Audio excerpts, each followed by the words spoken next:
I see you found our little hiding spot in the universe. Don't get too comfortable. This is a place where you will find those with an experience that's out of this world, or possibly deep within your life. I welcome you to the Oracles with James Tyson. Lean forward and listen. We will pull you into a supernatural journey with guests from around the world, each one experiencing some of the most extraordinary phenomena this wee planet has to offer.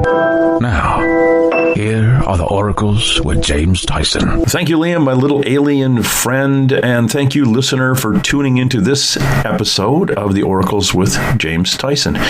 It's me, James, and you know, Liam, we're going to be talking about you people, you beings, you little grays. Well, grays and many others, because today I'm bringing you Nancy Tremaine. Nancy has come forward, well, she came forward a few years back, but one of the things that I really wanted her to come by and talk about is not only her first book, which was a symbiosis that came out a few years back, but we're going to talk about her newest book, this Preordained. In our conversations, we're going to talk about what happened to her back in 1961 and why it took so long for her to come forward, going from 1961 to literally 50 years later in 2011. We are going to discuss almost like that would be an awakening. There was a 50-year cover on what she knew and what she remembered, as well as one of the policemen who were involved in the incident when she was a young girl, and that policeman did attend. Unfortunately, Chief Lee Bagall passed last year, which was pretty hard for Nancy, because we touch on that too, because that was the one person that really, other than her friend who's also passed, who, well, we'll discuss this, taken aboard a spaceship in 1961 in their neighborhood. The police did witness it, as well as their parents and a good chunk of the neighborhood that came out and looked at this thing. And we'll find out why she believes she was taken. We talk about the bigger picture, where she is now.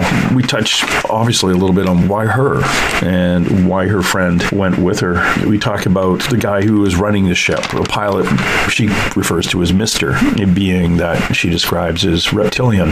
And the other beings on these ships that, well, I say ships because this wasn't the only time that she was taken. We compare it to almost like the Galactic Federation on Star Trek. Their crew was made up of numbers of different types of beings. Nancy first came forward publicly with her story in September of 2011, like I said. Now, despite the realization of how it would affect her life and those around her, she has spent the last 9 years sharing these messages and helping others to come forward with their own stories. Her new book, Preordained, is an autobiography of Nancy's past, present, and what we'll be talking about, a little bit of her ongoing life. I shouldn't say her full ongoing life because the book's finished, but her ongoing life is not. She quotes the late Jim Marrs, who is a journalist and best-selling author who first coined the term the Mental Boggle Point. This point, he describes, is the point at which even the most open-minded are confronted with information that is so unbelievable that the mind succumbs to a rubber band effect, snapping back to the beliefs that are more comfortable and socially acceptable. It's Nancy's belief that the past, present, and future are all one and the same. The pattern is a circle that repeats itself in a predictable manner. It's a circle of life itself, and it's what she believes gave birth to humanity. Now, during a sleep state, Nancy wrote the words, "Realities or illusions are part of the delusion we have created. We are living in a delusional illusion of our making. We are all players in this fictional theater we are performing for our creators. The stage is set at birth, and our performance has begun." Very, very interesting. Back in August of 2019, Nancy entered a state of, I think it's called Samadhi. During Samadhi, the mind is turned off and the physical world disappears along with its conceptions of space and time. And the universe itself is perceived as an illusion without intrinsic reality. The ego dissolved, revealing the oneness of creation and the existence of a cosmic mind. When somebody enters this state even once, a deep internal transformation results and annihilates all patterns of reality. Her life has taken a deeper meaning as she attempts to honor this oneness, seeing the world through new eyes, with an even deeper longing to connect with every living thing, accepting that her life and all life is preordained. Every minute detail and all the obstacles are meant to be. A message she still receives is, you are exactly where you are supposed to be. And it's a constant reminder that it's all meant to be. And her book, Preordained, vows to take you to that mental boggle point over and over again. Well, I'm fascinated, and I already know how this turns out. Most likely because it's all preordained. Just like you listening to this, it is something you were supposed to do. Yeah, think about that. I'm going to go get Nancy and let her tell you her story. Nancy, how are you today? I am wonderful, and I'm thrilled to be here with you, James. Thank you. Well, thank you very much for dropping by. This is fascinating. Your book, Symbiosis, and your second book, Preordained, are absolutely intriguing. When I think about somebody like you, and we discussed a little bit off air about you being a very high vibration empath, and your ability to affect things like my computer system before we recorded, and light bulbs and things as you walk into a room. Talking about people like that, and you with an ET experience, take me back to where this all started. Okay. When did this happen? Well, it began for me in the summer of 1961. I was 12 years old, and it was in Novi, Michigan. And Novi at the time was just a small village. It was just woods and trees, and homes were just starting to be built. So it was very undeveloped, a lot of undeveloped land. And I was at my girlfriend Cindy's house, who lived very close to me. My father could actually watch me go to her front door from our front door. It was that close. So we were inside her home playing, and her father hollered for us to come outside, and we could hear that there was urgency in his voice. And when we walked out that front door, our lives were forever changed at that moment. There was a large silver ship hovering above a tree between our two homes, slightly above the tree. And it was totally silent, but it had a large, wide band of pulsating or rotating lights that were red, green, and white, rotating or flashing. They went so fast you couldn't tell. The ship was completely silent, and neighbors started to come out of their homes at this point, scattered. And take our eyes off this what I thought of was a flying saucer. And the funny thing was Cindy's father was adjusting a small tripod telescope, if that tells you how long he'd already been watching it before we got out there. But he asked us if we wanted to look through it, and I wondered why, because the ship was literally right in front of us. I mean, right in front of us. It couldn't have been any closer. It would have been on us.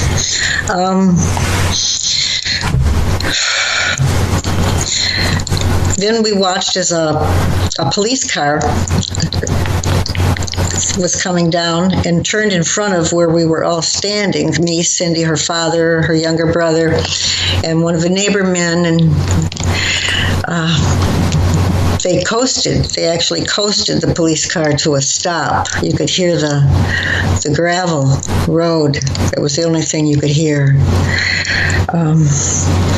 they both got out of the car and they walked with their front to they never turned their backs on the ship. They walked up with the incline where we were all standing. And I remember that I grabbed the arm or leg of the one police officer, and I tried to voice 3 simple words which came out in slow motion. Is this real? It was so hard to get those 3 words out. I had to know that he was seeing, and everybody else was seeing what I was seeing. I couldn't make sense of it. He never said a word. And then we watched as a car started coming towards us down Meadowbrook Road, which is the road that my home is on. And this car is putting itself closer and closer to the ship, almost bringing itself underneath the ship. And I know I was wondering what is going to happen when... Well, the beam of light came out of the bottom of the ship, and it was aimed at the car. It was aimed at the hood of the car. And when that beam of light, and it went down slowly, and when it hit that hood of the car was immobilized at that point. And that's when I started jumping up and down. I don't know if it was hysterics or what made me do it, but I started jumping up and down and I was yelling, over here, over here. And Cindy is grabbing me and telling me to stop it.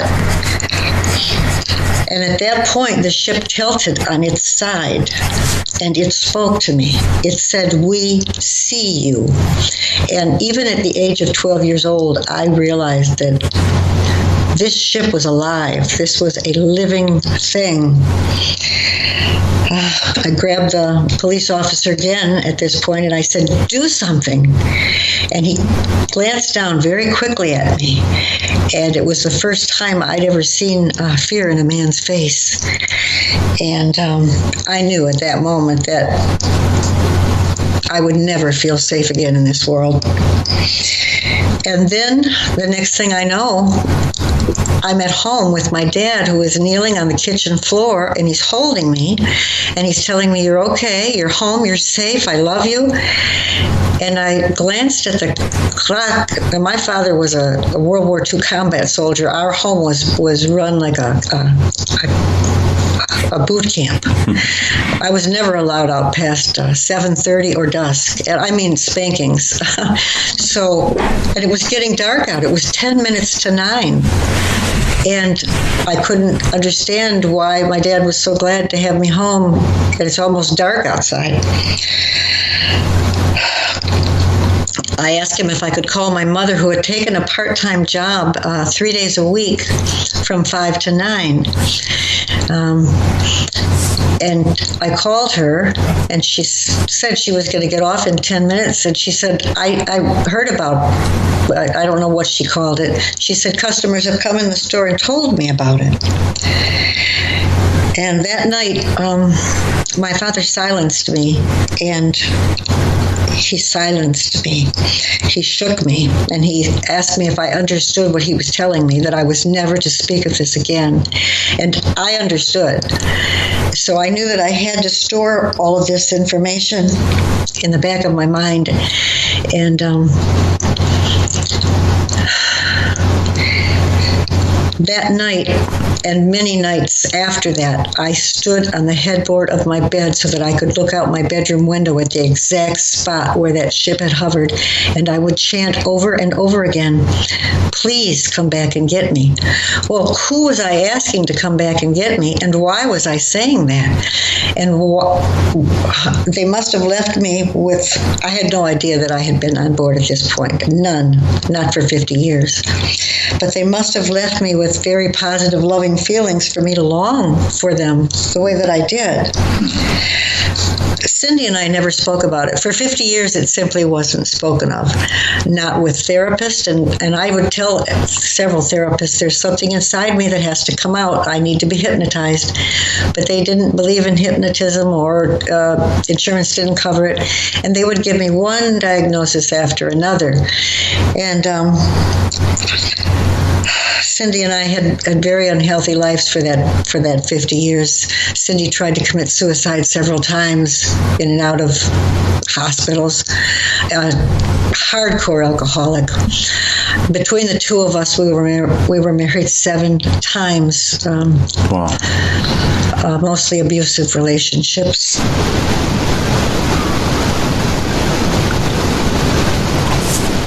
Traumatic stress disorder, panic attacks. But I was on self-destruct, and so was Cindy for those 50 years. And then I'm going to fast forward here to September 1st of 2011, exactly 50 years later. I'm playing on the computer, and I see the word ufology. I'd never heard that word, seen that word. Didn't know what ufology or ufologist, didn't even know there were people that studied this kind of thing. But he happened to be a 55-year MUFON state director many years prior. He'd been out of MUFON for years. And I wrote to him, and I said, I might have a story to tell you that you'd be interested in. Well, he called me, and just a few days later, I met with him. He came armed with several books and pictures of aliens for me to look at, and asked me if anything looked... I looked at every picture of every alien, and I said, no, nothing. I said, but I do draw a picture of the ship every year or two, and I quickly discard it, and I've done that for my sanity. He said, would you draw it for me now? And I drew it, like in 2 minutes. I had drawn the ship, the car that was immobilized, the beam of light coming out, the police, Cindy's father, Mr. Lutz, with the telescope. And it's in the first book. My drawings are drawn by the 12-year-old Nancy that still occupies this vessel.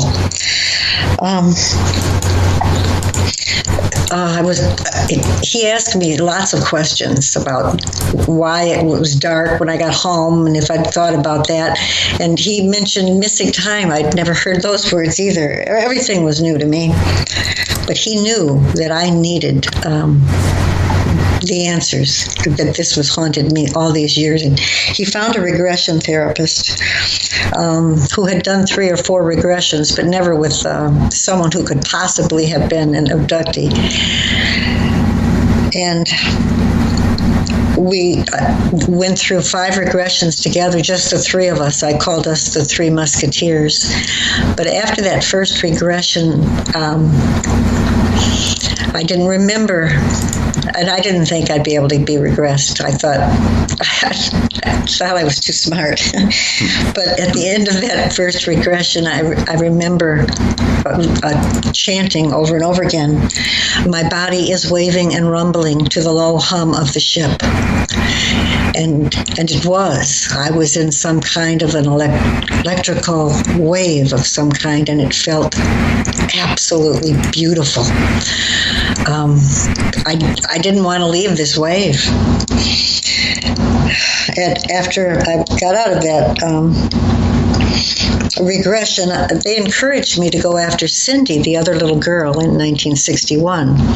And at this point, I had 3 illustrations that I had drawn.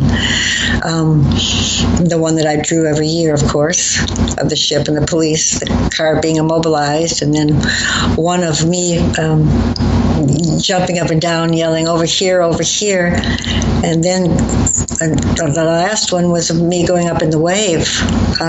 So I had those with me. And I went to Cindy's house. I called Cindy, and hardcore alcoholic, and I prayed to God that she would be sober.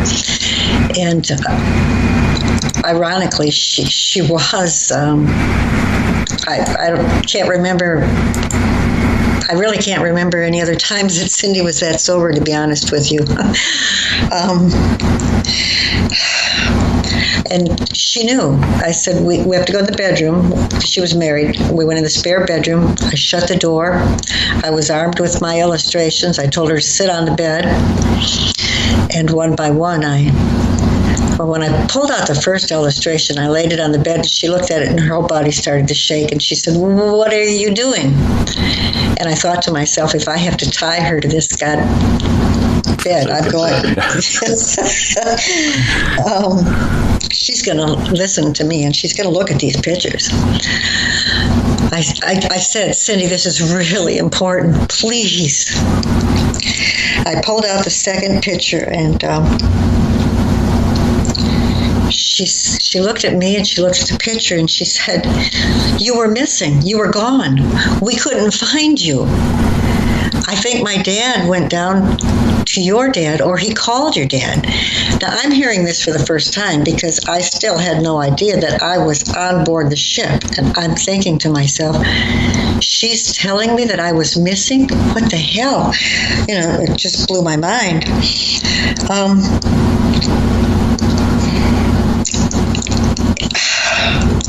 So from 2011, from that day until 2015, August, we shared our memories.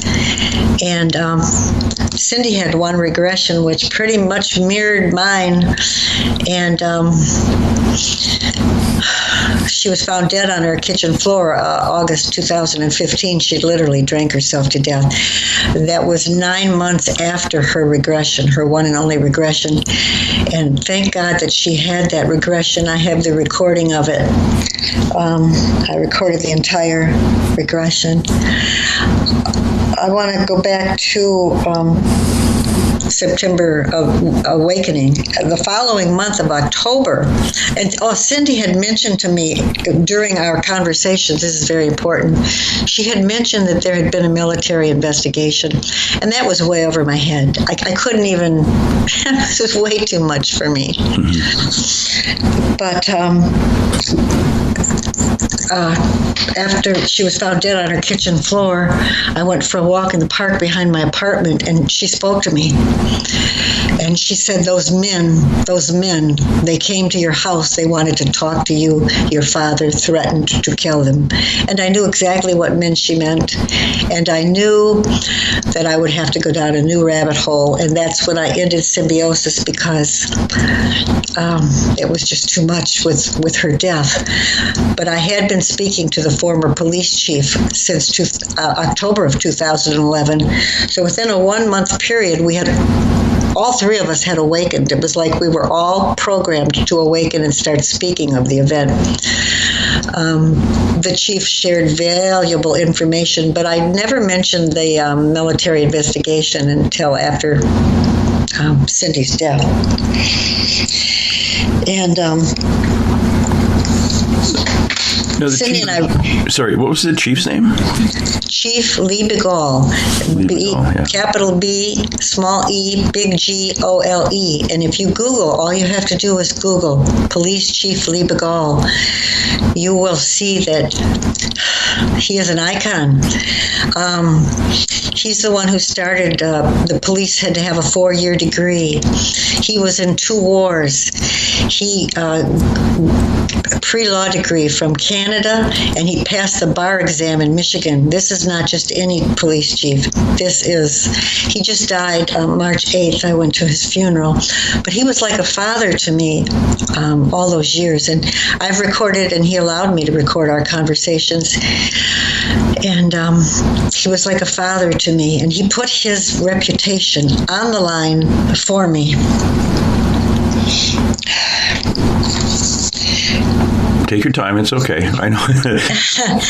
I would love to share some of the information that the police chief Lee Begole shared with me. I actually dedicated Preordained to him for daring, for sharing, and for caring enough to put his reputation on the line. He never had any children, and you can hear in some of our conversations that he is like a father to me, and I'm little girl Nancy talking sometimes. There is actually a street named after him in Novi. We spoke for 7 years, and I'm going to share now some of the information that he gave me. And he spoke to the Detroit Historical Society. He did an interview, we both did, with the Detroit Historical Society in 2017. And at the end of the interview, I knew that interview would never make it to the internet. And it hasn't. But I recorded the whole thing, so... He said they came in from Arizona or New Mexico making an official investigation. They came in prepared to disbelieve because things like that don't happen. He said they wanted to talk to everybody. He added, they knew how to talk. And when he said that, I asked him, what did he mean? And you could tell by his answer, he said, well, they provided what help they could to jog my memory. Now, why would they need to jog his memory of something that had just occurred? The word jog means to remind someone of something, and it also means to push, shove, or nudge. And you can bet that's exactly what they did. Those men went door to door. And I know why. They wanted to scare the hell out of everyone, and they did. They scared us silent for 50 years, and they wanted pictures. And you can bet your butt that there were pictures taken because that ship hovered against a clear blue sky for over 20 minutes. Mr. Lutz had enough time, said his father, to get a telescope set up. The police chief talks about sending the police to the scene. And he talks about the car that was immobilized.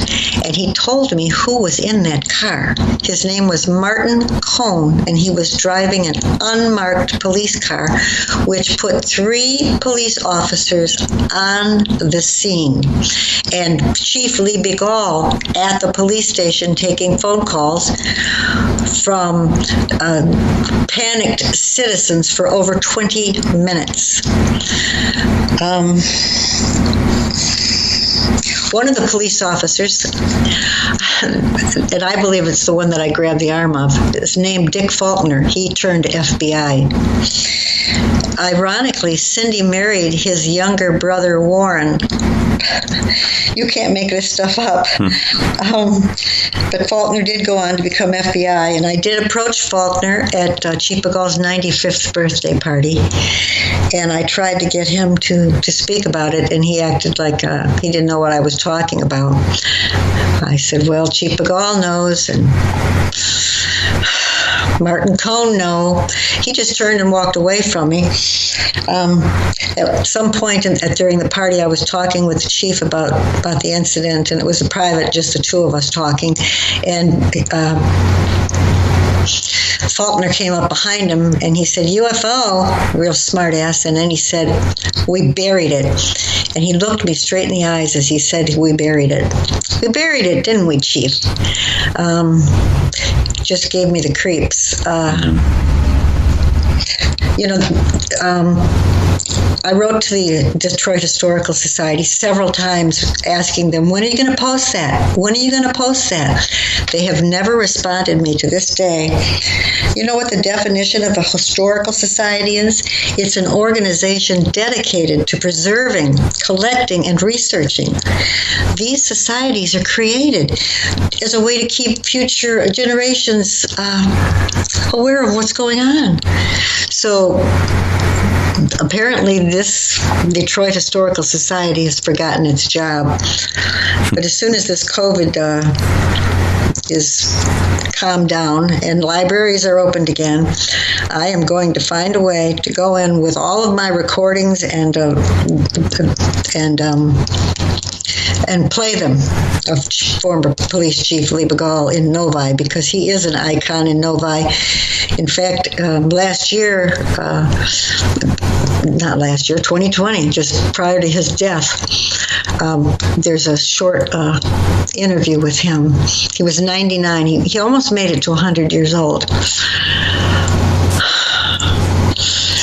So that's how well respected he was. He was police officer of the year last year in Novi, just before his death. So he was still a policeman at the age of 85, wasn't he? Didn't he like retire at 85? Yeah, he was. Yeah, he was working part-time. He wanted to retire, and they told him to. They wanted him to stay, and he did stay part-time. Yes. And the last 2 years of his life, he was living with family because he got to the point where he had good days. He had good days and he had bad days. And I just lived for the good days when his memories were so clear. And he wanted to hear about what happened on board. And he believed and he knew that I was telling the truth. And he said, one time he said, well, your father's lucky that you weren't gone forever. He validated me in every way. So losing Cindy and losing Police Chief Lee Boggle did me in. I had a minor breakdown after Boggle's death, and of course after Cindy's. These are emotional breakdowns, and all they are is they're emotional overloads. And empaths can only take so much, and they're on overload, and they need to get away. I do what I call locking myself into my apartment. I live alone. I'm a loner. I shut the doors, lock everything up, and close the curtains, and I close myself in, and I to get my energy back. To humanity takes so much out of me; they exhaust me. It's really hard for you to, or maybe hard to answer this, but if you were to go back to the girl who was 12 years old, did energies bother you back then, or do you remember if you had the same intuitive feelings back then? Well, I know that I was the family. I'm the middle child, and everybody laughed and said, well, we got to tiptoe around Nancy because she'll cry at anything, and my dad would say, you've seen this episode of Lassie 20 times, he lives, and I'd still cry.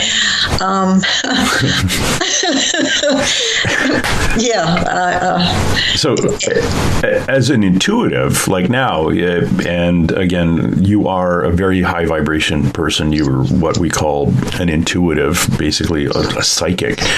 It's you are affected and you affect things around you.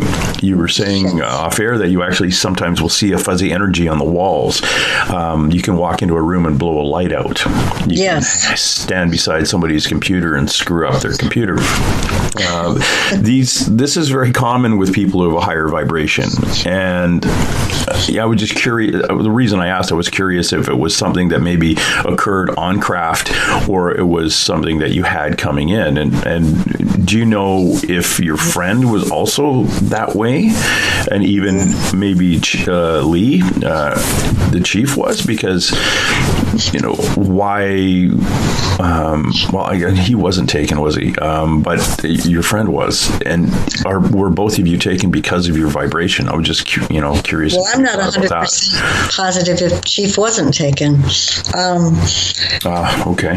And Cindy was only on board because when they got me and took me up in that wave, I wouldn't shut up. I was placed on a table, and all I kept screaming was, get Cindy too, get Cindy too. I don't want to be alone. And I was just not going to shut up. And they brought her on board, and she talks about it in her regression, to appease me. And they placed her in a cylindrical clear tube suspended above me. And I've drawn a picture of that also in the book.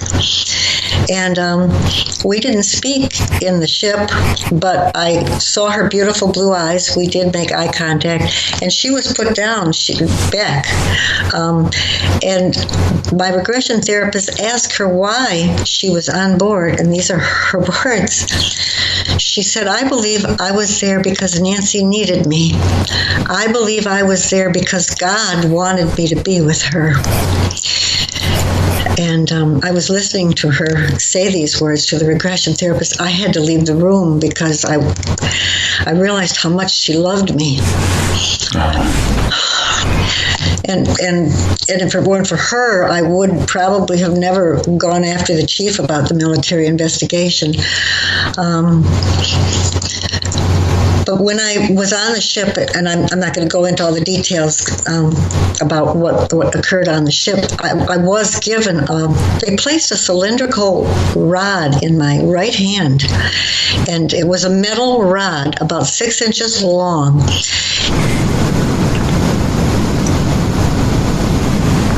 And there's 3 grays, and they're staring at the wall, not at me or the wand. And I realized, after I'd drawn this illustration, I'm looking, and I realized that what they're doing is they are monitoring what they are putting in my hand. It's in this wand. In 1961, they were giving me the information and the words that I am speaking now and have been speaking since 2011. And they're still slowly, I'm giving information, and Preordained is just, it's far from a UFO book. It's how far I've grown and come. But when I looked out the window of the ship in 1961, when I first got on board, I know I'm jumping all over, but I wanted to answer your question. I looked out the window, which was the red, white, and green flashing lights. It was nothing but a window on the inside of the ship. That was windows all the way around. And I had to stand on my tiptoes. I was so tiny to see out the window. And when I looked out, I could see the tree that we were hovering above, and I could see Mr. Lutz, Cindy's father, with the telescope. The police were gone. The neighbors were gone. The police car was gone. There was no one there except Cindy's father. So, you tell me. Yeah, I wonder if, I just think if everybody's gone, what were you looking at? Were you, it does baffle me too. It's like, we'll call it cloaked. Was the craft actually still visible to everybody on the ground, or was it gone? Did they perceive it was gone and everyone left? That's really interesting. Yes, and I was taken to stay with strangers after that. My mom, I remember her driving me to stay with these complete strangers. And she left me there. It seemed like forever, but it was probably only a few days until things cooled down. And my father was flown to California. My father was hydraulic engineer in the aerospace division of Vickers in Michigan. And he'd never gone on a business trip in his life. And right after this, they flew him to California on business. And they offered him a job in Australia. Wasn't that nice? Yeah.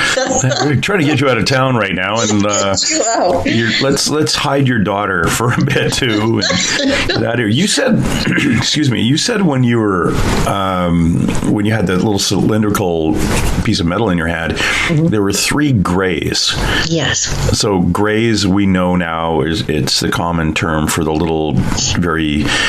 common ET types, the big headed grays. Yeah, I just called them the worker bees because I really didn't feel, they weren't mean and they weren't trying to hurt me.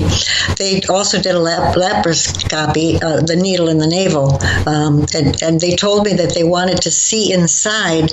Now, the reason they used those words is they couldn't tell me they were going to harvest eggs because I wouldn't have understood that at 12. Mm-hmm. But I would understand that they wanted to see inside. And the one gray got up real close and in my eyes, and he said, we're going to, because I was like a maniac screaming, we're going to do what we're going to do, and you're going to go home and you're going to be safe. And at that, I knew at that point that they meant business, and I just relented. And any pain, there was no pain. Of course, I perceived it as pain because I watched the needle going into my stomach. Mm-hmm. But afterwards, the nice one on board, I call her the nice one, she was the only female on board, helped me get dressed, and she walked me back to what I call the pilot, who looked just like a human, anyone's father. And I said, Mister, why did you let them hurt me? And he said, your pain was perceived. He said, I want you to find the positive in every perception. There is a positive in everything. In everything.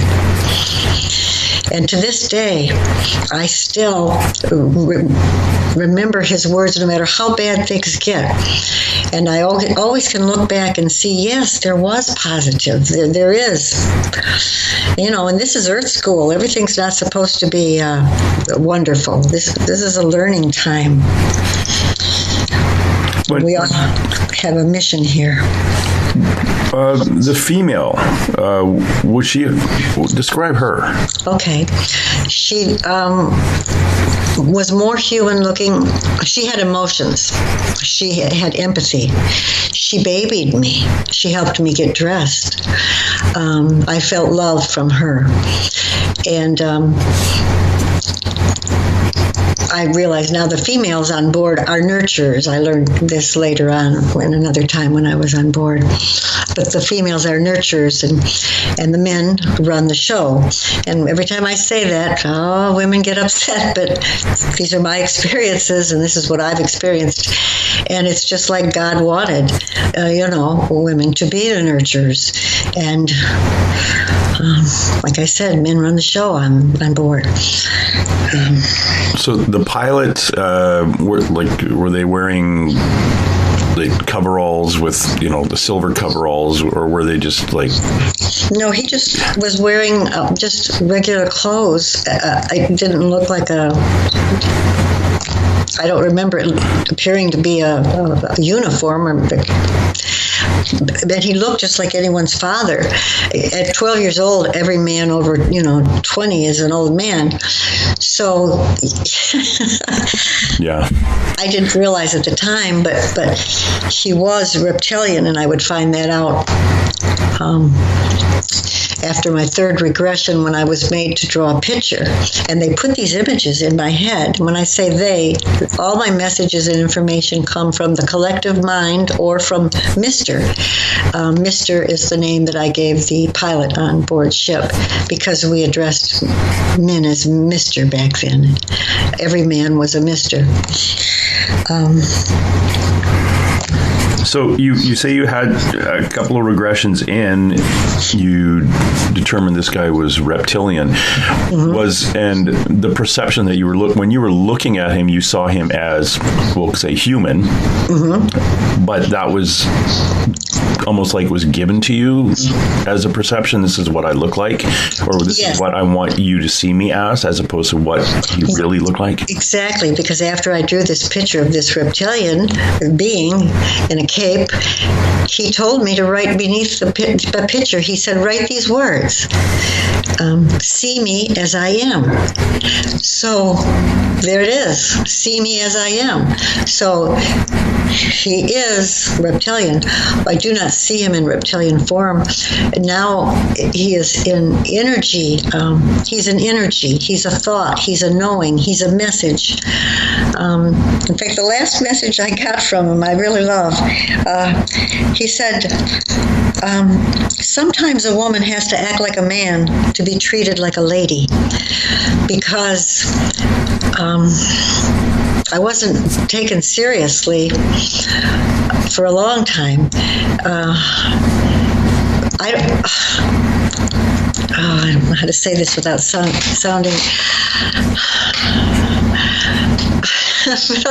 conceited, but I was an attractive woman, and it's very hard for men, especially, I went to a few MUFON meetings, and I think it was difficult for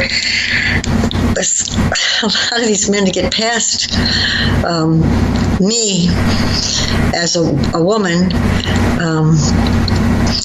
And I asked one of the people at MUFON, I said, am I credible? And his words were, credible? You're incredible. We don't even have a frame of reference for your stories. Wow. Even with my pregnancy pictures, even with the tracks that were left behind my apartment, and a farmer came out to investigate them. There's no way that those could have been placed there. Even with the sighting of an orange orb, even with one of my best friends is an attorney. He saw me pregnant with a hybrid. They didn't want to even hear. I had recordings of Police Chief Lee Boggle. Hello? I asked at one of the meetings, do you want to hear? No. Instead, they had speakers get up, and I'm 70 years old. I'm telling it like it is. They were so boring that literally the people would go to sleep. It was all I could do to stay awake. They were talking about, they think they saw a ship. I mean, nothing close to what I had. Nothing. But, and it just broke my heart that I wasn't being believed and I wasn't being heard, and I just felt like I was screaming until I finally reached out to Dr. Ray Hernandez with the Foundation Free, and he gave me a list of therapists that had volunteered free. And one of them was only a little over a half an hour drive from where I'm at. And I wrote to her, desperately reaching out to her. And beautiful woman, Kathy Braun. And she wrote me back and she said, send me your manuscript. First, all I had was Symbiosis at that time, and it wasn't even a book yet. It wasn't even out. Send me your manuscript and one of your radio interviews. I believe I had a radio interview. I did. Okay. And she immediately got back. She must have really listened and read fast because she made an appointment for that Saturday. And when I got there, she said, well, I read your book and I've listened to your interview and I believe you. And when she said, I believe you,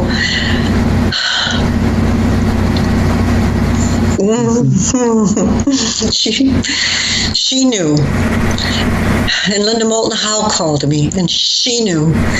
So I had very important people and that knew, and Grant Cameron believed me. So I had important people that believed me. I didn't need MUFON. Although they have come a long way now, they are trying to get beyond Bigfoot and the sightings and getting into what this is all about. What do you think it's all about? Well, it's about a cosmic oneness. It's about the I know. It's the I know, it's not the I believe. It's the oneness of mind, body, and soul. And this is how we evolve. I believe, and this is where I'm at now in my progression, that we are all creating our realities. We are creating this. And we are creating how we perceive our realities. Our perceptions are perceived by us. And I have this new overwhelming appreciation of nature and the planet. And it's ironic that it's 2020 now, which means vision. And we are seeing racism for what it is. And this is a great time to reach out and get other, and we've got the audience. We experiencers have the audience's attention now so that they can hear us.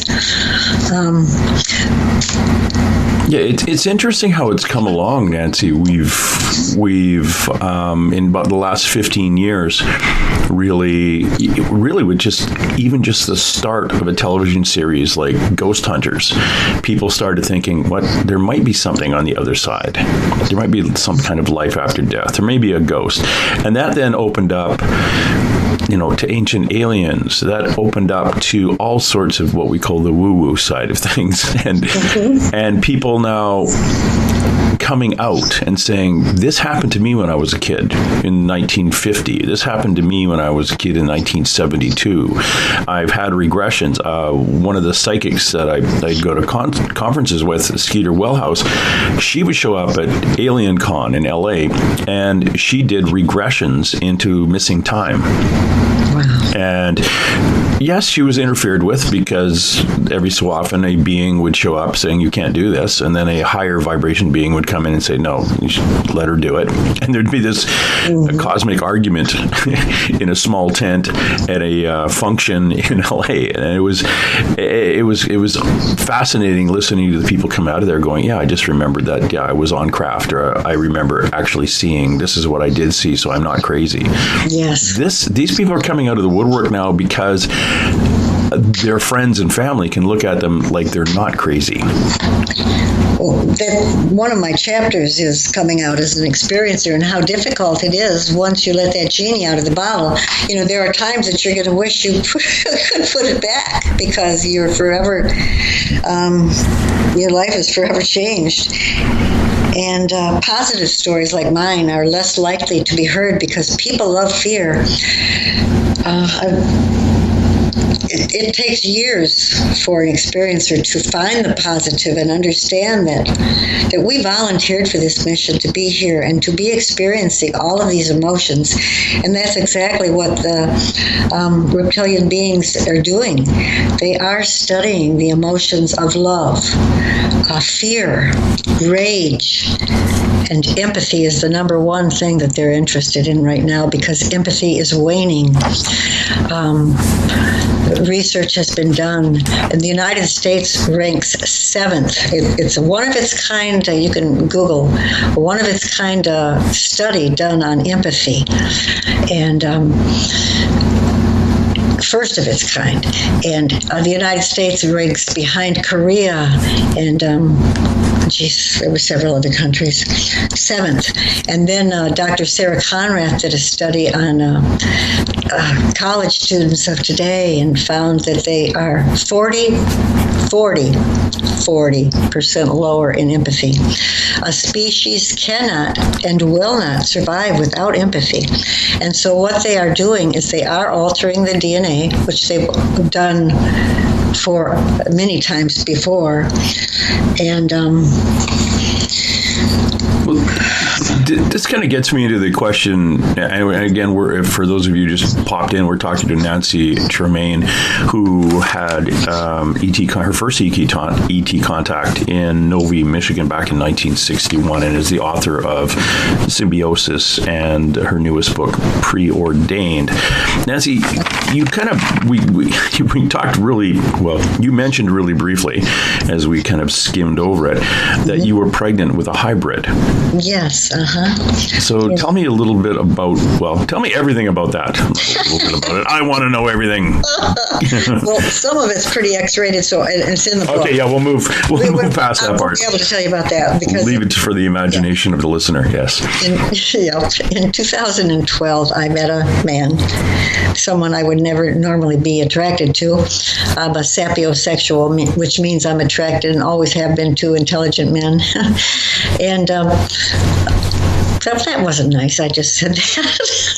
That's okay. I mean, he wasn't someone that I would normally be attracted to, but there was a sexual chemistry between the two of us that was unbelievable.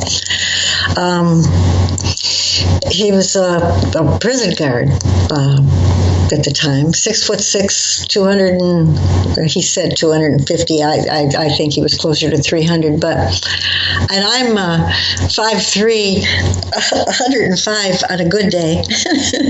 So we made a very unlikely couple. But the sex kept us together. Anyway, a month after I met him, I was 62 years old and I was pregnant. And he said, "What's going on?" My stomach, I work out all the time. If you could see my cat, my living room, it's exercise equipment, free weights, Pilates machines, hula hoop. I work out almost every day. I walk, speed walk. And he said, "What's going on with your stomach?" Well, what had happened was during sex, the words came out of my mouth. I don't know where they came from. And I said, "I'm pregnant and it's a boy." And sure enough, my stomach started to grow after that. And as tiny as I am, it showed right away. My mother would often tease. She said, it's like putting an olive in a tube. And I said, I'm pregnant. And he humored me. And I was at my best friend Tom's, the lawyer, and he said, what is up with your stomach? And I lifted my shirt and I said, I'm pregnant. And he said, well, you better stop being pregnant. That's how that works. That's how that works. But he knew I was. And he even wrote a validating email to one of the radio hosts telling him that he had seen me, even though he knew it was impossible. I'd had a tubal ligation, and I was 62 years old, and I went through my change of life in my late 30s. I was lucky. 38, 39, I'd gone through my change of life. But yet I was pregnant. And what happened is I woke up on April 15th, and I had morning sickness and you're only pregnant for 2.5, 3 months when you're pregnant with a hybrid. And I knew the name of my son. They'd given me his name as Drax. When I woke up April 15th, which happens to be tax day, this is a sense of humor they have here in the United States, because the tax write-off, I said, oh, geez, you can't make this stuff up. My stomach was flat, and I felt empty. And I knew that I wasn't going to be caring for Drax, I knew that he belonged to them. And I asked them, whenever I ask them a question, I usually get an answer, not when I want it. I want a question. I want the answer now. But I asked them first, how did they get me pregnant? And I was shown an image of a large bowl and a spoon making mixing motions. And I was to understand that Drax was a combination of me, Sid, which stands for someone I dated, and Mr. And I was taken on board to see my son, and he was being held by a female, and I recognized her right away as mine. She was a caregiver for Drax, and her name was Faylene. And it was another false pregnancy that I'd had in the late 80s. And ironically, that baby disappeared also. And she wanted me to hold Drax. And even though he was swaddled in a blanket, I could tell that he wasn't what I expected. He had this large head and a hunched back, and I was mad. I felt tricked. And I was put back.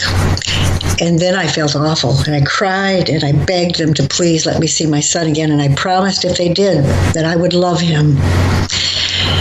And I was told by Mr. Drax is exactly as he is meant to be. He is a loving and gentle being. He is a thinker, a judge of sorts, as every society needs judges. He will make many wise decisions. Okay. See, some of the messages are locked in my mind, and they always come out, the same. You get information as you sleep. One of the things you wrote in sleep state was realities or illusions are part of the delusion we have created. I would love living a delusional illusion of our making. We are all players in a fictional theater. We are performing for our creators. The stage is set at birth, and our performance has begun. Absolutely. And I hang on to those words for 12 days because it was way over my head. But next to those words was a circle. And inside the circle, I'd written the words consciousness, sound, light, energy. And I was made to understand that circle depicted the womb that gave birth to humanity. And then in parentheses were written the words, the what is. And I now understand that the what is God or the cosmic mind.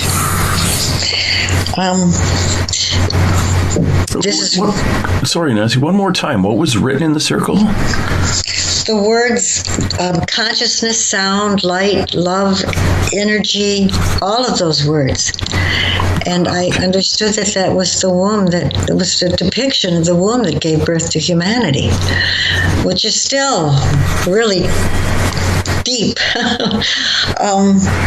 So I ended up sharing my words with Grant Cameron and Kevin Estrella.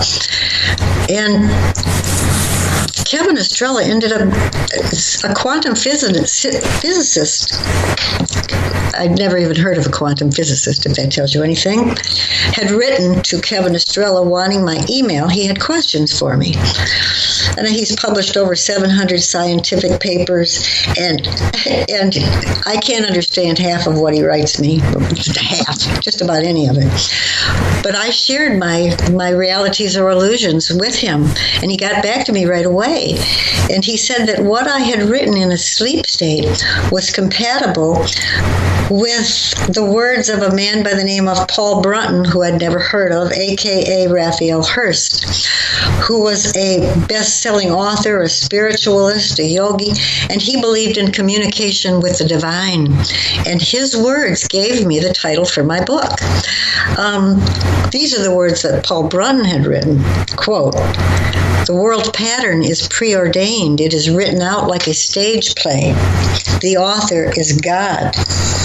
Brunton himself saw himself as a puppet being manipulated, and he states that every instant is preordained by the past as well as by the plan.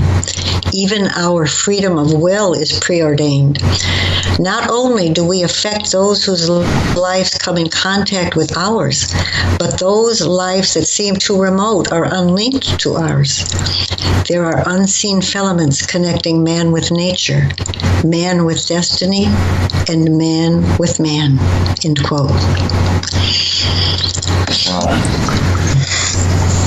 And that's one of the things that in interviewing a lot of people, primarily interviewing psychics and those also with connections to things like elemental beings and speaking of multidimensional beings, that everything is connected and energy is all the same. A friend of mine right now is fascinated with the ability to bend cutlery, like fork bend and spoon bend. And she said it's really easy once you realize that nothing is solid and everything is energy and we're all the same energy. So her energy of her hands is the exact same energy that is in the spoon, and it's all fluid. There's nothing that is solid. And as soon as she gets that in her head, then she can bend the spoon. And I'm looking at it thinking, my God, what do you mean by that? That 2 or 3 sentences means so much on a global level. Absolutely. But she focuses it to herself by just bending a piece of cutlery. So it's fascinating, and to look at who we are as a species, connected to other species, connected to trees, connected to rocks, whatever. Everything. It is fascinating, and the more we understand that, the closer with one another we really should be. Not only with one another, but the planet we exist on. And once we open ourselves up, once we're truly opened to anything like the messages that I receive and the images that they give me, you get more and more and more, and you become, I was told, I'm a participant now. In Preordained, on page 54, I wrote in October of 2016, "Words to heed," is what it said. And here's what I wrote. This is 4 years ago. I said, "I feel impending doom. Mother Earth's soil is absorbing negative energy. It's like a simmering stew ready to boil over. I can smell anger and fear. I see an image of Putin gazing down at us pompously and smugly. He is gazing down at Americans running aimlessly in a state of panic. We are very vulnerable, and the world sees this. We are exposed. We are not the great and powerful Oz that we portray ourselves to be. There is such a divide of the masses. God help us. Yeah. That's a little bit on the powerful and the prophetic side of things, isn't it? Mm-hmm. That's exactly what's going on right now. I look at even COVID as something that the earth needed at that time. I love that you said that. Yes. Yeah, the cleansing of I was telling people to get out and go for a walk and breathe because the air hasn't been this clean for 100 years. Exactly. Yes. We had bird. I'm on a migratory bird route here on the Pacific Northwest on the coast. Mm-hmm. We had 2 species of birds that hadn't flown over this area since the 1930s. Oh, it's amazing, isn't it? Because they would bypass this area because of pollution, but the pollution wasn't there. Yes, I love so I look at it here's where I get into. This is my controversy that I deal with every day. Is the people who died in which created the need to turn off everything, to shut things down, for the governments to actually man up and flip the switch. Those people died, and this is my belief, is that they came into this life knowing that at this time they were going to leave as soldiers fighting the good cause. They gave their lives so the earth could breathe at this time. You are so right. That's beautiful. Absolutely. Yes. Yes. So how many people had to die before the governments globally took it seriously to flip the switch? Well, there had to be a number, and that number had to be reached. And the majority of the people were in the last parts of their life anyway. Mm-hmm. So they said, I'll check out now because it's going to be good for the planet. Mm-hmm. So they did. But, most of us laying back going, well, grandmother died or grandfather died, I feel really bad about it. But those are people who don't understand that we don't really die. There is no end. Exactly. We are just energy that moves on to our next, where we're supposed to go. And it's a good death.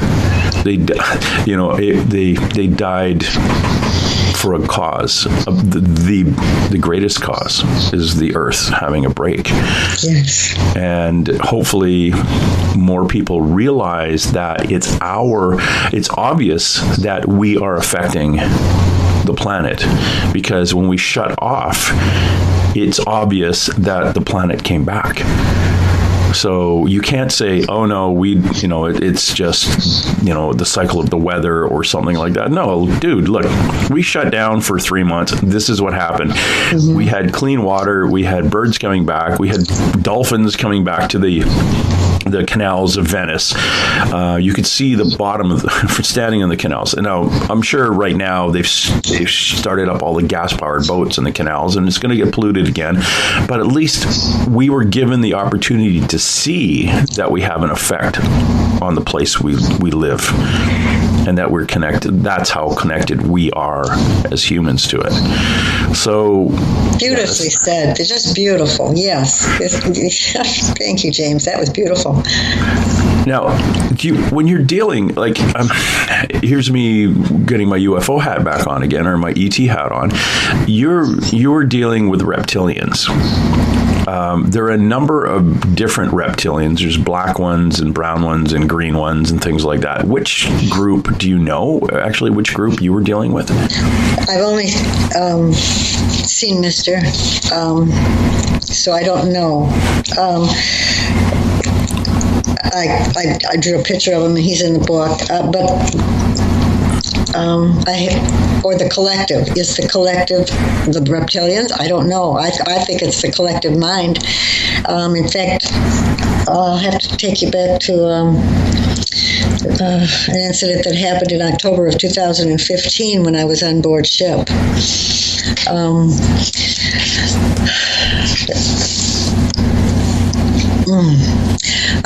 Mr. was in energy form, and he took me to the lower level of the ship. And you have to understand that I know nothing about the computer. I wrote the first beginnings of both my books in Google Compose, in drafts, saving it, because I don't know anything about the computer. So when we got to the lower level of the ship, all it is, from floor to ceiling, is computer chipboard. It's all it is. And it's separated into several sections, and it's manned by a different angelic being. And they all look exactly alike. The angelic being that greeted us had white wings. They were angels. And I said to Mr., what are they? Angels? They all have wings. And I could feel his humor when he gives me messages or we communicate. We feel each other's, it's more than telepathic, it's the emotions are shared completely. He said, ask them. So when I turned to the angelic being that had greeted us, that I actually thought was expecting us, he said, we are benevolent beings here to help save the planet. If this makes us angels, then we are. And the reason that they were all look exactly alike is they were letting me see, because I was to understand that they were all different species of beings, but they were showing themselves as all exactly alike because they were all working together in harmony, something we don't do here. And there was no one-upmanship. Everybody, it was just love. And the energy in that room was a vibrational energy of love and positivity, and you don't, it doesn't exist here on this planet, so I can't explain it, but I didn't want to leave that room. But before I was put back, they gave me a gigantic download. They just filled my head, and I was immediately made to write everything down. And what they had shown me, and they had shown me this vision of it looked like twisted threads or fibers, and that's all I could see in my vision. And a tweezer came down and took one of the threads out. And as it was taking it out, I was told, or made to understand, that they were showing me the alternation of DNA.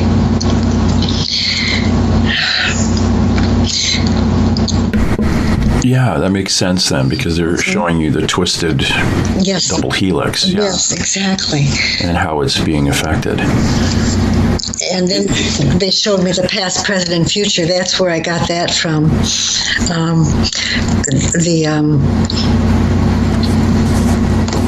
The circle within a circle within a circle, the smallest circle has a heart in the middle, and I was told that this is the heart of the universe. And the second circle, larger, has the word love in it. And I was told humans are always chasing the tail of love. And the largest circle had the words past, present, and future. And I was to understand that they all exist simultaneously. All of it at once. You know, I'm still trying to process all the information that I get.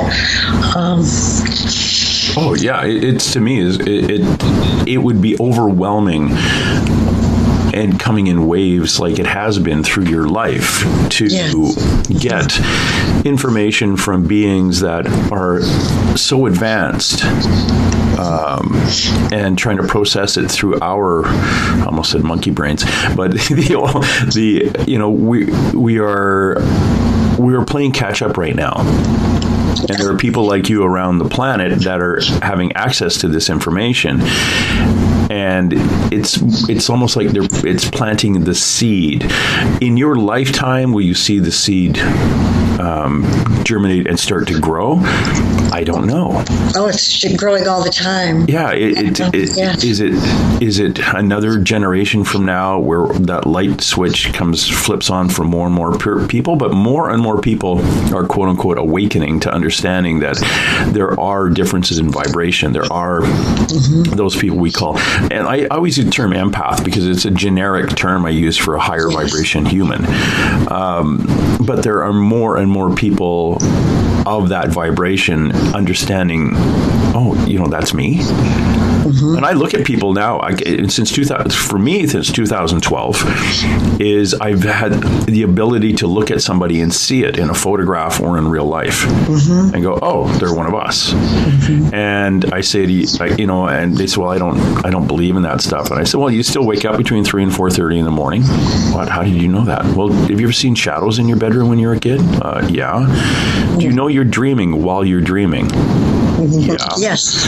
Well, that's a dictionary definition of a lucid dream. That's only us. That's 24 to 26% of the population. There was a thing nobody's actually studied that said what's the percentage of empaths. Well, it's like counting water. It's like you can't. It doesn't make any sense. But they have done a lot of studies on lucid dreaming. And depending on whose study you read, it's 24 to up to 29% of the population. But I've yet to meet an empath who doesn't lucid dream, and I've yet to meet a person who lucid dreams who is not an empath. So conversely, I just say, only empaths lucid dream. Yeah, when you can tell someone when you're dreaming and you say, "Hey, I'm in a dream." And people think lucid dreaming is all flying unicorns and rainbow farts and stuff like that. No, it's not. It's just knowing you're dreaming while you're dreaming. And funny, Nick, when we were kids, and this is another thing we do, is in our dreams, we could have this great dream, wake up, go to the bathroom, come back, press play, and start again. That's only us. Yeah, that's an empath thing. Yeah. And that's me pounding my shoe on the table about empaths. But these people are beginning to awaken. And one of the divinations I was told, I got from psychics, were saying, your job is to point out these things to people, let them digest it and plant that seed. So if it's trying to get people to awaken to understand. And what I mean by awaken is to understand that is who they are and maybe do a little bit of research in it. And that's why you're an empathic person or have empathy. This is why you're in a career choice that is a maid, a butler, a waitress, a waiter, a chef, an artist, a teacher, a nurse. You're in a career that helps people. And that's what makes you feel good. You're in a helping career. Yes. Because our connection with mankind and our fellow men is to help each other as one group. So this has been going on more and more in the last 15 to 20 years. People, we've had, this person's a star child, or that person's an indigo, or whatever. It's just a whole bunch of little awakenings because those seeds have been planted all over the planet, and they need to get going now because of basically what we're doing to the planet and wake our asses up. Yeah. And people like you who have had experience, and things like this have been pointed out by other groups. Now, when you talk about this group, these groups that work on craft, it reminds me of like the Federation of Planets that are everybody got together to help. So they're from all different dimensions and planets and universes, and all got together to come down and give us a hand because we're being idiots with our planet. And it sounds like a whole bunch of good and pure beings working on behalf of helping. Exactly. And I just a few days ago, playing on a computer, and I heard an experiencer mention something about the angelic 9, and I was like, "What? Angelic 9?" And then I'm thinking, how many how many angels were on the ship? You know, and I'm trying to think of the divisions where they were each standing in their own section. And they talk also about there's some people talk about realms of angels. And there's 9 realms. Yeah, There's 9 angelic realms. So, and they're all different levels, from a regular angel that kind of hangs out with you to the archangels and these are all broken down into almost, you can point out various religions and their belief system in whatever angel is what. And Linda Moulton Howe mentioned when we spoke on the phone that there are people in the military that have seen these angelic beings, and she's spoken with other experiencers that haven't come forward. So they do exist. These angelic beings are real. Oh yeah, people see, people who are gifted with seeing them will see them.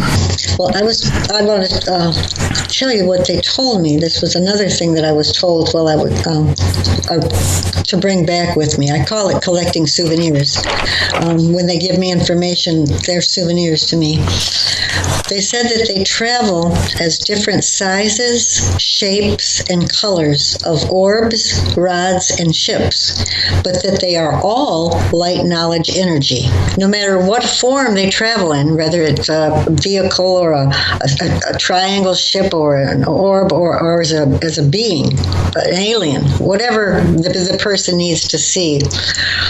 I don't need to see them in physical form anymore. So for me, they're just a knowing now, or a message, or because we're connected. Yes. So it's just a thought. Yes. And you think, gee, what did I just think of that? And then you go, oh no, I was gifted that. I talked to an artist, a young woman named Akiane Krameric, who at the age of 5 said she was visited by Jesus and taken up into the sky and told all sorts of things. And she grew up in an atheist family, no television, no radio, no Bible. And when she walked out of the bedroom and told her mother that, her mother's like, where did you get that name? And she described the being, they described the person, and at the age of 8 painted his picture, and it was called The Prince of Peace. And she was painting at a level at the age of 8 of a master. She was a genius. She's actually a binary genius. I have seen her work. Yes. Yeah. She of course is interviewed on 100 Huntley Street and Good Morning America and things. And then I got a hold of her and said, so when you paint, how does it come through you? And she said, it's almost like I'm watching somebody else do it. So she's channeling. Yes. And again, she's very protected, still very protected. Her family kind of keep her isolated in a way. And she said, and I said, well, this is, a weird question for you, but have you ever lost any time? And she paused and said, yeah, I remember losing about 10 hours. And she went to lay down in her bedroom, and when she got up and came out in the hallway, the police and the FBI, everybody was there, and they're staring at her saying, where have you been? Wow. And she said, no, I laid down in my room. And they said, no, you weren't in your room. You've been gone for 10 hours. And she said, well, I had one of my dreams where the light beings take me up into the sky. And I said, light beings? And she goes, yeah, that's what I call them. And I said, that's what everyone calls them. That is those beings. And she described them as angelic light beings that were like family. And I said, yeah, they probably are family. Yes. And you're connected. And she's actually painted a picture of our universe or our solar system from a point in the universe that you'd have to be there to look at it from that angle.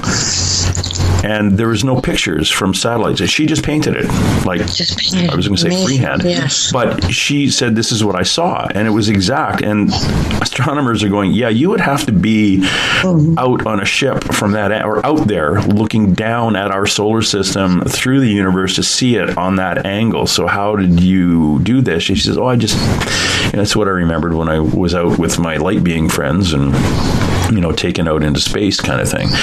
And I pointed out to her that there were a lot of people like her that actually traveled like that and had been, and we talked about being possibly on craft or how she leaves. But it was funny when she said that she had lost the 10 hours. It wasn't like she did an out-of-body travel. Like her body was physically gone. She was gone, and the police were called. Mm-hmm. And of course, they were dumbfounded when she showed up, literally rubbing her eyes, walking out of her bedroom after her nap, which was 10 hours long. And she was in her dream, quote unquote dream, she was traveling through space. So, yeah, it's one of those things where I'm pretty sure her parents aren't going to let me talk to her again. But because I wasn't talking about, oh, you paint so well and you do all this and God and angels and things. And it was all, oh, so they're ETs and these are light beings. And but she was actually giddy. She'd be about 24 now, 24, 25 yet. But she was giddy to realize that she wasn't the only one that had these experiences. So protected by her parents for so long. Oh yeah, and the other thing too is the poor kid. She is a genius in poetry and art and painting, but she's also been told by the light beings that she will lose her ability to paint. But the poetry will continue and the writing will continue. So she's comforting, a bit of comfort that eventually she won't be able to do that anymore because that time of her life and that reason for painting is moving on to something bigger.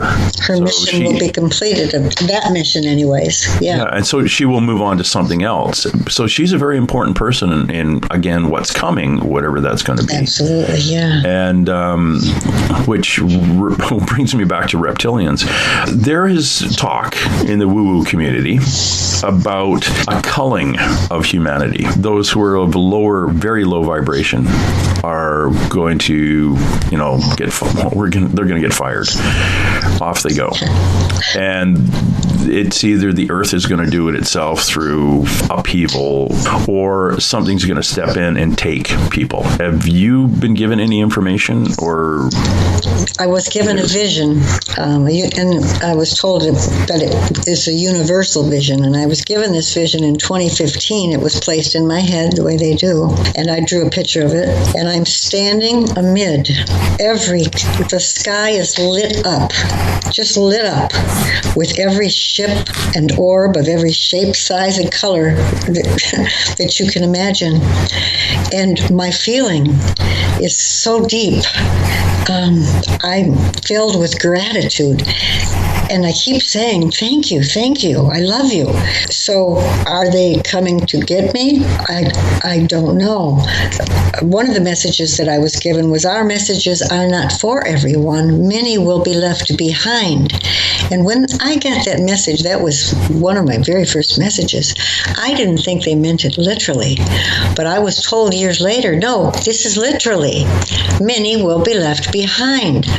These are the people that have not awakened, and they're never going to awaken. And I believe that timeline doesn't exist any longer for the newbies to awaken. This is 2020. It's all done. So the awakened ones, either we're going to go, because this planet does need to be cleansed. It needs to be cleansed. The weird one I have, and this is from another ET experiencer who's been taught on craft. Mm-hmm. She's been, and again, she's had the 3.5 month pregnancies and gone to see her children and things like this. And I'm not going to mention her name because she was afraid to come out and say this out loud.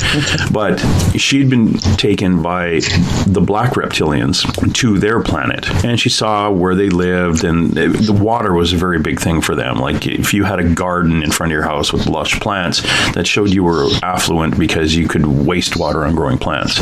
But she saw areas, what were called the meat markets, where the things that those reptilians were eating were actually human. And she said that a deal was struck that if we don't get our collective poop together and we start screwing up this planet, those who are not awakened were going to be taken. And she was shown a vision. She was sitting in a van with her children, and the reptilian was driving the van, and he said, you just guys wait here. And she was watching her neighbors being taken out and put in these large glass containers and sprayed with this reddish brown substance to disinfect them, and off they went. And this was happening at a global level. And the deal was, now if you want to go back to biblical times, was this snake in the Garden of Eden actually a reptilian? And was the deal made back then? Because she said things like archangels aren't going to step in to help you. You're like, the deal was made. And it was because we only had one job. We had one rule. It was the golden rule. Do unto others as we'd have them do unto us. Mm-hmm. And we screwed that one up. Those people who aren't awakened were going to be taken off planet. That was the deal that was made, and there would be a percentage left to look after things. Now, I had a show with a guy named Gregory Possiman, who's a psychic who also does channeling, and the Archangel Michael came through, and I kind of indirectly asked him about that, and he said, we are shown those things because they are, take it almost like a prophecy, but the only reason we are shown, given those views into what could happen, is that we have a collective consciousness that we haven't tapped into, and that we can actually change the outcome. Yes. So will that happen? It's going to be up to us. Because we create our reality. Yes. Now, this was psychic number one. Psychic number two, completely different person. I happened to say, hey, you heard anything about reptilians and people being taken? And she's, what do you know? And I said, well, this is what I heard. And she said, yeah, that's what I heard too, from her reptilian contacts. And then I had a friend of mine who said, I had a dream, and she's another Royal Canadian Mounted Police who's an intuitive. She said, I had this weird dream. I was actually remote viewing a remote viewer in a place called Concrete, Washington, where they were trying to interfere with reptilians taking people and putting them into glass boxes, and they were trying to interfere with the way that those people were being picked. And I said, what? Where did you get this? And she goes, that was a dream I had. What do you think? And I said, oh, you have to talk to Psychic A and Psychic B. And I said, are you sure Concrete, Washington? And she said, yeah. And I said, okay, you've got to talk to Skeeter Wellhouse. She used to do remote viewing with a group out of Concrete, Washington. I got a couple of the pictures of the people who run the group, and I sent it to my friend, and she goes, oh, that's the guy I was remote viewing. And the guy she picked was the head of the group in Concrete, Washington, as remote viewing. It was the most bizarre thing, and this was all in the last 3 or 4 months. Again, I've been kind of concerned about this, but when I understand that we do have the power as humanity to get our collective poop together, this may not happen. It's just trying to get focused on doing unto others as we'd have them do unto us, opening ourselves up to be more empathetic to fellow man, but not only to man. Like you say, we're all connected. We are the earth. We are all here. So not only am I going to be more loving to my fellow man, but I'm also going to be loving to the earth under my feet. So hopefully we can bypass that whole culling and being off to a food market, so the meat market somewhere on a foreign planet. But those are the black reptilians. That's why I was asking you which reptilian you ran into. Yeah, no, I've never had any negative experiences with the reptilians or the collective mind. I can't even comprehend that, and I distance myself from. Like I said, I'll never do any documentary or anything where they're playing scary music in the background to a documentary, and then this, oh my God, some of these shows. Yeah, I understand reptilians are very just like humans. There's a whole bunch of different ones, different races. They are scientists, doctors, researchers, geneticists, teachers, and watching over our evolution. They've been doing it for 240,000 years. They created us. This is my belief, and my belief only, but yes, I believe they created. Well, you look at, there's so many other civilizations on this planet that have disappeared. And we find like remains of them. We're going, maybe it was these people or that people, or they're just ruins out of stone in the Philippines or Thailand or something that people are guessing on. it was like 20,000 years ago or 10,000 years ago or 2,000 years ago. We don't know when this was built, and we have no idea of the population that did it. So how many times have things been started and then going, yeah, it's not working. We're going to have to shut this one off and start again somewhere else. Interesting. That's where your past, present, and future are all simultaneous. It's just with an educated guess. What do you think is going to happen? Yeah, I one of the things I don't do is talk politics, but we're in trouble. Well, we are in so much trouble. Yeah, but we're supposed to be in trouble, aren't we? Yeah. Yeah, so it's our fault. I looked at it like in 2014 when we talked about politicians globally been put in positions of power that would bring their individual countries, basically split them in half, us against them, and it'll bring the world to almost a breaking point, the tip of a war. It's because we had to wake up and pay attention. People politically had been sitting on their hands since the 60s and letting things just continue. And all of a sudden something happened. It's like, oh, hold on. I think they'll have to get involved again and start looking at, what do you mean you're opening up the parks, federal parks for mining and fracking and things like that? Or in Brazil, what do you mean you're going to burn down the Amazon? Like now I'm paying attention to you. Yes. This is Mother Earth's way of saying, respect me, show me some respect. And then to get back into the whole COVID and whatever else is going to happen coming up as a spin-off on that. And again, we've got, severe weather and fires. And I'm waiting for a solar flare to knock out all the electrical. So the world's gone mad. It really. Yeah. Let's put it this way: instead of saying the world's gone mad, the world is mad. The world is mad. Yes. Yeah. It's very angry with what's going on, and if it's a lot bigger than us, and when it gets mad, it could really hurt things. So, one little shake, and we could be all flying off the planet. In your books, you've got year 2. You've got the Preordained is the newest one. Yes. It's out, and if anyone's looking for it, you can just Google Nancy Tremaine and Preordained. Yeah, they're both on Amazon and Kindle. And they're on Kindle. Sir Grant Cameron published Symbiosis, and Philip Mantle published Preordained. Oh, well, maybe Philip's going to be knighted too then. It's like if Sir Grant Cameron did the Symbiosis, then maybe that's why Philip jumped on it, because he wanted to be knighted. I'm kidding, because I know Philip. Preordained is your autobiography of your past, present, and the ongoing life events that are coming in now. And I noticed you quoted the late Jim Mars, who I've interviewed, and I always say to him, like when he passed, one of the things I thought of is like, oh, finally, he now knows the answers.